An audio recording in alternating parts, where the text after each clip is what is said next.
Welcome to Today is a Reason to Celebrate. Today is Friday, in case you were wondering. I'm just here in my kitchen, drinking my cafe, getting ready for rosé. It's gonna be a good day. I didn't even mean to rhyme that. See how that works?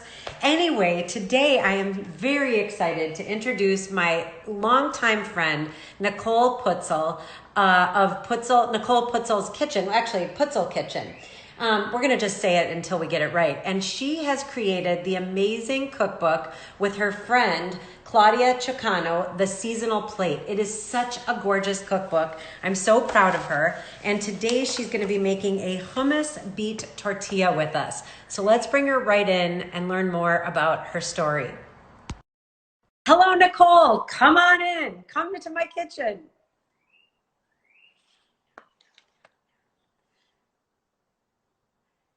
Here she comes. This cookbook is so incredibly gorgeous. Hello, Nicole. Hi. Oh, can you see me whole or am I cut off? Well, I can see your upper part, which is really lovely.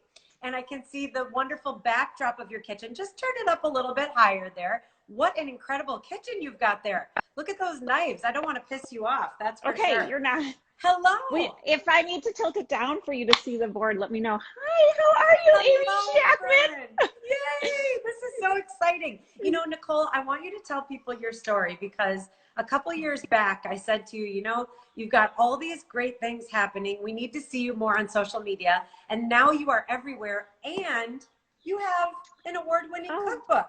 And your husband's there with you. He's just wanting to support you. He gave the name to Putzel Kitchen.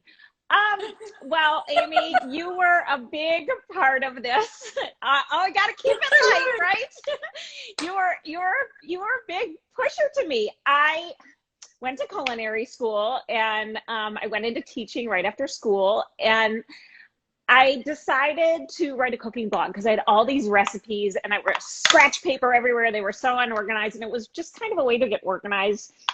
And then I kept writing it, and then people would say, you should write a cookbook. So lo and behold, I ran into Claudia, my friend from when the kids were in preschool, and she's a professional photographer, and she wanted to collaborate. And I called her and I said, I don't know what the premise is, but do you want to do a cookbook with me? And you take the pictures. And she said, yeah. And she's very relaxed. She called me back. She said, okay, I figured it out. Once a week, you're going to make your garden to plate seasonal dishes, and I'm going to come over and shoot them in natural seasonal light, and then we're going to have lunch.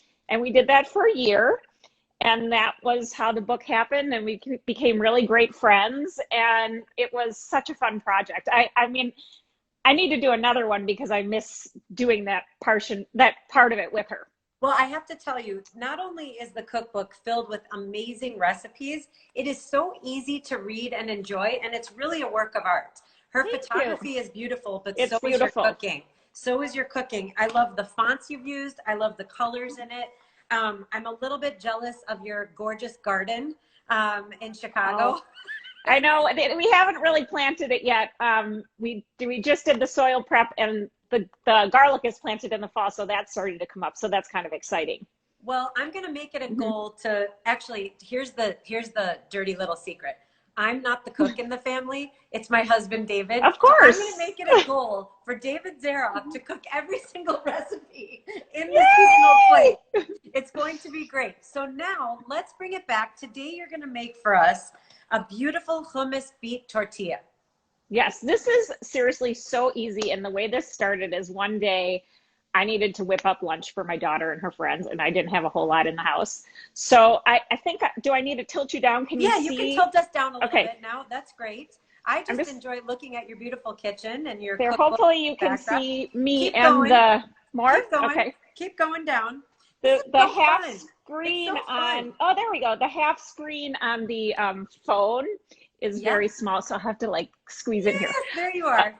Okay, so first things first, just corn tortillas, like, the simple corn tortillas you get in the store. Any brand is fine. Okay. Are you doing this with me? Well, I just wanted to say I don't have everything in the kitchen, but I do have the corn tortilla. Okay, so you can toast it. If you like it really soft, you can wrap it in like a damp paper towel or a very, very thin, clean cotton towel or napkin and just pop it in the microwave just to soften it up. And I toasted 4 of them ahead of time. Okay. And let's see, should I put that right? Can I ask you a quick question? Sometimes Yes. David puts the tortillas right on the grill top, like right on. Totally fine. You can. That's okay. it. But here's the thing. This is, you want to eat it kind of like a sandwich, or you can eat it open face. But if it gets really crispy, it just crumbles and falls apart, and then it's just messy. So I have the tortillas here. Then I'm going to just tilt you a little bit, like, here we go. Okay. And tripods are great. I love it. And then I look like I see my body, and on top of it is your head. That's really cool. We're a great combination. Hey, do something funny with your hands, like, you know. So, store-bought hummus. It's super easy to make hummus too, but we're not going to do that right now. And I really just took about 2 tablespoons on each one. These are kind of small. The Trader Joe's ones are bigger. But what is your favorite store-bought hummus? I like the Sabra. Me too. But I like it just the straight up hummus. I don't like it with all the flavorings to it. Really? Okay, the one that I really like though is the one with the red pepper and pine nuts. Okay. Because not only do I really like the color of it, there's just a little zing to it that I love. Yes. Well, the beautiful thing about hummus is you can kind of add anything you want to it, right? Okay. All right. Good. Okay. So we have that. Then I just have some arugula. And you could use really any kind of lettuce, but I like arugula. It has a little bite, a little pepper flavor to it. And, you know, I always say, you know, you want to eat a colorful meal, right? Like, it's so unappealing to see an all white, bland dish. Yes. So this gives it a great pop of color here. And beets are one of my favorate things. I know it's kind of a love or hate thing. They're so good for you with fiber and all kinds of vitamins and minerals. Are great for your bloodstream. And particularly now, I mean, we really need to be conscious about eating nutritious food and make sure that our immune systems are like ready to go, because it's a scary world out there. And as much hand washing as we do, if we get sick and we've been taking good care of ourselves, we're more apt to fight it off. Okay, so I've got that. Then what I did with the beets, if you just use a raw beet, it is very hard to cut. So I just took the beets and I just trimmed the top and the bottom off. I mean, here's a whole beet. So I just cut the top and bottom off, and I peeled it, and I popped them in the microwave in a damp paper towel for a minute. And I've already done the yellow ones. So you've spiralized them. I spiralized them. Okay. But I'm going to show you, I'm going to spiralize here. I'm going to have to keep moving Nicole, with you a little bit. I spiralize my hair every morning. I know, you do. Yeah. Okay, we're gonna tilt you here. Oh, Thank you for just rolling with me. Okay, so a spiralizer, this is not a dangerous tool. It has like a different little blades that you can just pop in, and it locks in place. This isn't like a mandolin. If you use a mandolin, the key is you must use a glove to protect your hand and use the safety piece. Otherwise, you're going to slice off one of your digits. So I have, this is like a little bit soft. I just pop it in. There's kind of a tool that holds it. Okay. And I'm going to turn you just a little more here. There we go. Is this spiralizer something that people can purchase online? You can purchase it online. They're like $30. I mean, they're cheap, and they really make things look so pretty. You put it in a salad, and you see these nice, you know, or if you want to make zoodles, and it's like simple. There's a video on my website of my daughter when she was in 4th grade. And she's like, see how easy it is? And when you're all done, it should look like this. And if it doesn't, you did it wrong. So you just pop the prongs in and just turn it. Whoops. And they have little suction cups on the bottom to hold it on to the counter. And then here you go, like, ta-da. Beautiful. So I'm going to adjust you again here, and now we're going to make the rest of this. Okay. I just love the backdrop in your kitchen. Those colors are so pretty. Oh, thank you. They're my favorite colors. Now I just need to get a camera person here. I couldn't get Steve. I don't know about you, but I'm really enjoying my head on your body. I love it. Okay. So then I put the beets here, And I would normally use candied pecans. I love the Trader Joe's brand, or even make them, but I didn't feel like it. And then if you're going to make them, you just toss them in like a little maple syrup, season them with some cinnamon, allspice, maybe a little cayenne pepper and salt, and just roast them in the oven. Okay. But Trader Joe's is so insane right now. You have to stand in line 6 feet apart, wait your turn to win. So I said, forget it. We're just going to use regular pecans. You can use raw or toasted. Doesn't matter. And I happen to just like it. It gives it a nice little sweet flavor, and they're soft, which is nice. And then a little bit of goat cheese, just to give it a nice little extra touch. Oh, everything's turning pink because I touched the beet. You know what, though? I have to tell you how impressed I am that what I'm looking at on the screen looks identical to what I'm seeing in the cookbook. Oh, I forgot the avocado. I do have an avocado. Well, let's add that. So, I mean, look at that, you guys. The color is absolutely fantastic. And this is really, really exciting. Now, that took all of a few minutes. Right. And then here's how you cut an avocado. Okay. Just roll it. This is not a great one, but what kind of knives do you use? What kind of knives? I have some Cutco, but I really like Wusthof. And I think, honestly, it's kind of like what feels good in your hand. It's like a tennis racket or something. Yeah. And every chef likes to rock a different knife. I have some knives like that sit in the back. I have a bunch of knives. I don't know if you can see them. Let's bring your camera on the wall. up Can you see that now? Let's bring your camera up because I want to see your beautiful face. Okay, there you go. And I want to ask you a couple other questions. And so it just depends what feels good. Okay, Let's well, that sounds good. So first of all, that recipe looks amazing. I'm getting lots of comments of people telling us how wonderful it looks and how delicious. I want to know, Nicole, of all of the seasons in the cookbook, what is your favorite season to cook? I'd say summer, because I can pick everything from the garden and I don't ever have to go to the store. I mean, my husband will be pulling in from, work and come in the driveway and I'm in the garden literally harvesting dinner. Which is incredible. So yes. Of the summer season in your cookbook, and again, I just want to show those that just joined us, it's the seasonal plate, real food recipes. Seasoned. The seasoned plate, sorry. Yeah. Delicious and healthy real food, recipes by the season. Nicole and her photography partner, Claudia Chocano, put this book together. Mm-hmm. And it's incredible.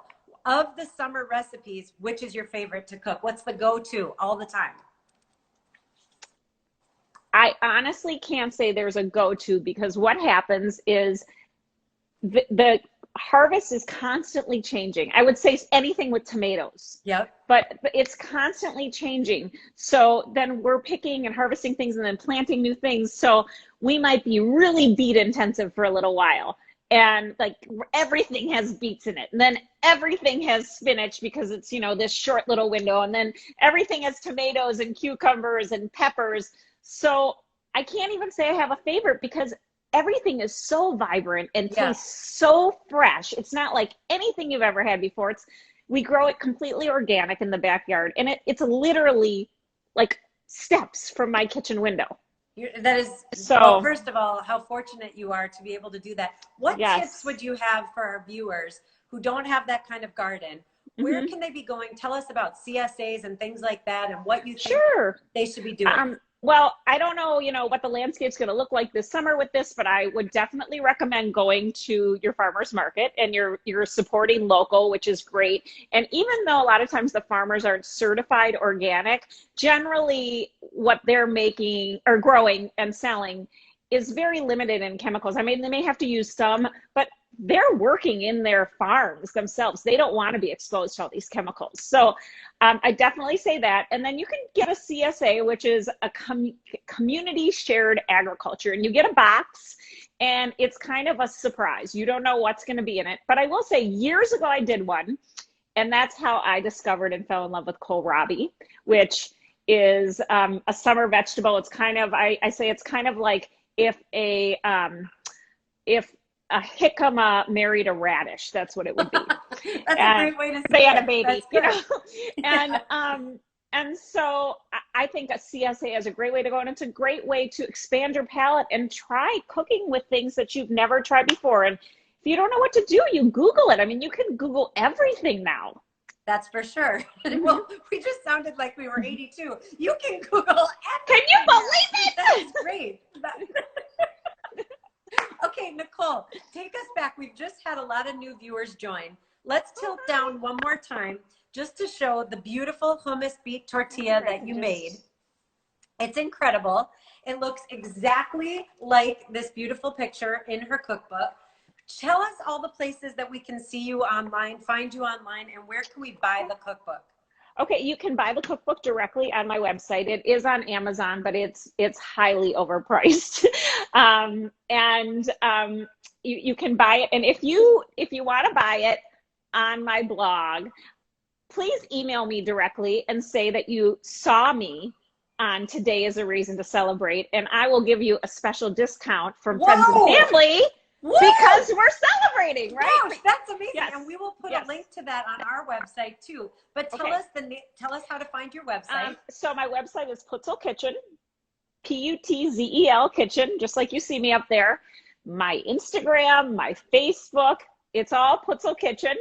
I tried to come up with a really creative name, and I thought everyone knows me as Nicole Putzel. Well, everyone except for everyone who knows me in the Twin Cities is Nicole Pastor. Yeah. So that's where you can find me. I have all kinds of cooking demo videos that are on my blog. They're on social media. I'm on YouTube.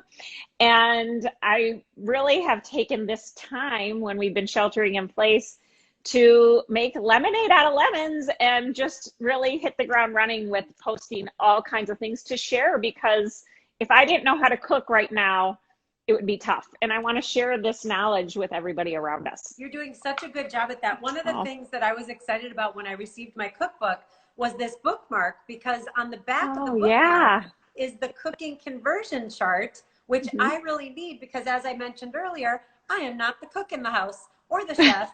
I'll be the bottle washer, but I will not do the other things. So yeah, that's a handy little tool. You can, and then you can just, tape it inside your cabinet backwards. Oh yeah, for sure. When you open the cabinet, I like to use it as the bookmark it is. I really think this book is so much more than a cookbook. It truly is a coffee table book. It's so beautiful. Thank you. It's so artistic, and I'm a big fan of fonts. And the juxtaposition of the fonts is also incredible. So, well, another fun thing is that the person who designed the cover for me is my sorority sister from college. Oh, really? Yeah. Oh my gosh. Well, here's a fun fact. I wanted to go to college with Nicole, but unfortunately, I did not get into the School of Communications. So therefore, we only got to visit each other in our different cities. But that's okay. We had some good times nonetheless. Yes. That's for sure. Nicole, I want to thank you so much. I'm so proud of your success. Thank you, Amy. This is so great. I love being with you. I love being with you too, and I can't wait to see the next cookbook that comes out. Everyone, one more time, it's The Seasoned Plate, and you'll be able to find the link at our website, todayisareasontocelebrate.com. Have a great I wish weekend, I could Nicole. send this to you. Yum! I'm going to go make it right now. All right, thanks. Bye-bye.